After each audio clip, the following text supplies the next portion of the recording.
Hey guys, you're watching Chaotic TV. We are in Game 2 of this Best of 5 series between these two. I call it a series because we're playing with two Zergs here. In the bottom left of Antigua, we see the red Zerg. The good luck, have fun, good game. From Mortal Teamwork, he is Dimaga. And taking the lead 1-0 in the series so far, we have the pink Zerg on the right side of Antigua Shipyard. He plays for Team Evil Geniuses with their sponsor Raid Call. He is Stephano. Sorry about that, I had to cough a little bit. And from what I went back and looked at that replay just at around the 23-minute mark. If you watch the first video a little bit, you can actually just watch the mini-map, and you will see a counterattack by Stephano at exactly the time that Dimaga did his huge push counterclockwise. Stephano sent his own force of about 16 roaches and 6 hydralisks, and he split them up into 2 even groups and went and attacked and sniped off, actually, the 3rd and 4th base of Dimaga on Daybreak. It was kind of awesome. Both players having the ability to multitask during an incredibly large battle that lasted for a number of in-game minutes, as well as going home for Dimaga, excuse me, and actually attacking by Stephano. So now Stephano actually does a little bit of a variation from his last game. He goes for the safer spawning pool, and Dimaga, of course, that was what he did last game. So we're seeing these players go in an exact mirror instead of taking that first early divergent path. So actually Stephano's is a little bit later. He might have gone for a 14 pool or a 15 pool as opposed to a 14, but he does get his hatchery down about a half second quicker than Dimaga does, and we're just going to have to wait to see what really happens in this game. Both players in the last game, they went for that Mutalisk play into a Roach Infestor Hydra setup, which was hugely successful. I actually didn't note it, but Stephano had one more attack upgrade compared to Dimaga in that last game. So we're going to have to watch the upgrades in this mirror match, and we will see what really happens. Both players going for the hatch and then extractor. You don't really need the extractor unless you plan on getting quick lings for early aggression, but if you're not going for that early aggression, you can save the 100 gas and 100 minerals and spend it on your first queen, and you will just eventually get the gas for a speedling. But since both players put their extractors down after they got their spawning pool and their hatchery down, they saved themselves also the subtle difference of the 3 gas mining drones compared to, you know, having that extractor earlier loses you about 120 minerals a minute, having 3 drones not mining minerals compared to mining gas. So now both players are going for that that second queen. Since they both put down their spawning pool first, they had to build them out of another hatchery, or out of the same hatchery instead of out of 2 separate ones like Stephano did in the last game. So we're gonna have to see what happens in the coming minutes. Right now the game clock is at 5 minutes, and we have an exactly identical set of harvesters for each player. And they're just continuing the larva production with perfect injects, as you would expect from a... He had to wait for the 25 energy before he could do that next inject, as well as Stephano having to do that. I like, personally, to get a 3rd queen out, but that's just because I'm only a gold player. But it helps out my creep. But again, in ZVZ, you don't really need a lot of creep spread, because unless you're going for a Hydra mix, having a lot of creep is actually kind of a detriment. If you go Mutas and you have a ton of creep out on the map, and he goes a little bit of a Roach Hydra Infestor mix, his units are going to move so fast compared to your Mutas, which don't get any benefit from being off creep, because they're always off creep. They're air units, which, you know, it goes without saying, but it's an important point to make, that Zerg units get a speed boost on creep, whereas flying units don't get that boost. But right now both players are going for full gas.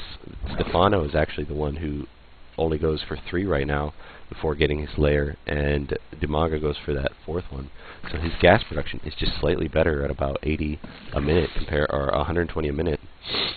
probably about 110. I actually don't know the exact per minute count of an extractor with 3 drones on it. But Stephano catches up with a 4th base, or excuse me, a 4th extractor right away. Dimaga actually goes for a 3rd hatchery long before Stephano. I say long before because it's about, it has just started, but by the time Stephano gets a drone over there to begin his 3rd hatchery, is he actually going to do that right now? Yes, it looks like he is going to drop his own 3rd hatchery. Excuse me. And Dimaga, his 3rd hatchery will be up a little bit earlier, and he'll be able to get a queen started earlier, and he will get his larva production up just slightly bit faster. And that extra 4 larvae can be a big difference.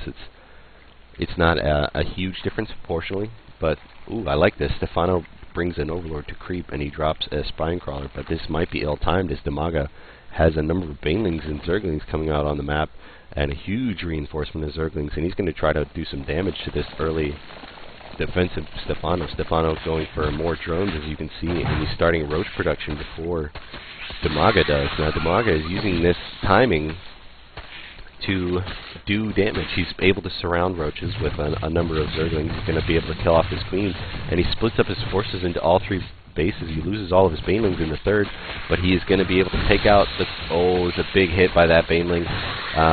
But now they are all down, and Stephano, Dimaga continues to do damage against these. Dimaga taking out the spine crawler in the middle of the map, and he's going to be able to surround these roaches and this queen, and that's a huge blow to the larva production of of Stephano. Stephano now only on 1 queen, Dimaga on 2, building a 3rd for his 3rd hatch, and Stephano actually got another one coming out because he thought he was going to get his own 3rd hatch. Now this 3rd hatch might actually just fall to Dimaga, who's target firing this, and he's he actually begged off to surround that roach.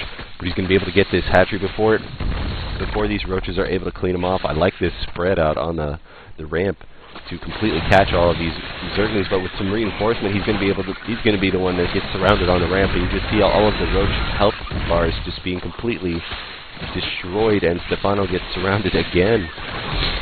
Now, the zergling production of Dimaga is huge, and he goes right into that spire tech that we saw in the last game. It might actually be a huge boon to him losing another infestor. Stephano is going for a Roach Hydra infestor off the bat instead of going to that mid-game muta setup that he had in the last one. He's going to start losing overlords because his roaches still can't shoot up, and Dimaga is taking a hell of a lead. He's got a 3rd hatchery for production, and he's been able to just do some severe damage to Stephano's forces. Supply capping him again. He's going to pick off this infestor, and then he's going to start going after some queens.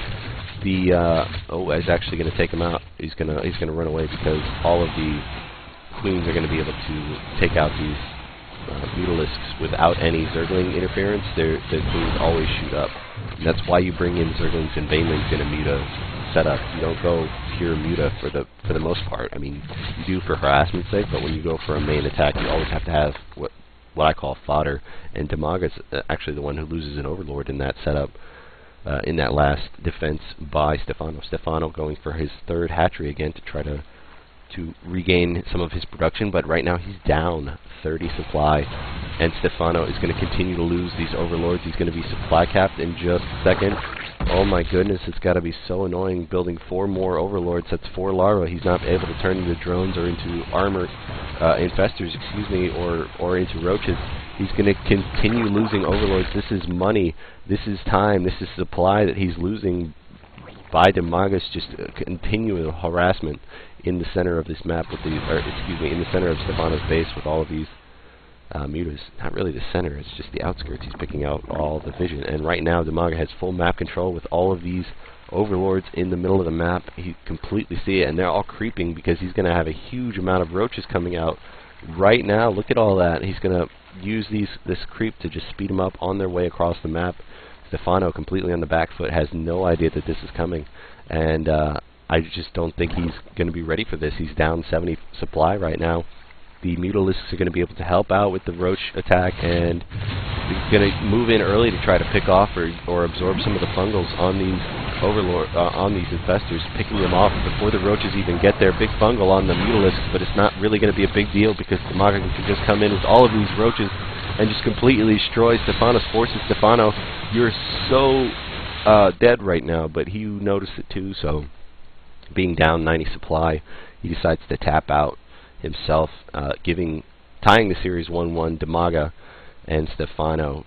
Another exciting game between these two players, and we're just going to go into Game 3 on Ohana, the Hawaiian word for family, as everybody knows by now. So if we could only have a couple more maps with foreign names and give Americans some reason to learn another language, it would only take about 1,000 maps for each language to learn a proper grammar and vocabulary. But anyway, just enough rambling. We're going to jump into Game 3 right now. Thank you very much for watching from Chaotic TV. I'm KO. Cheers.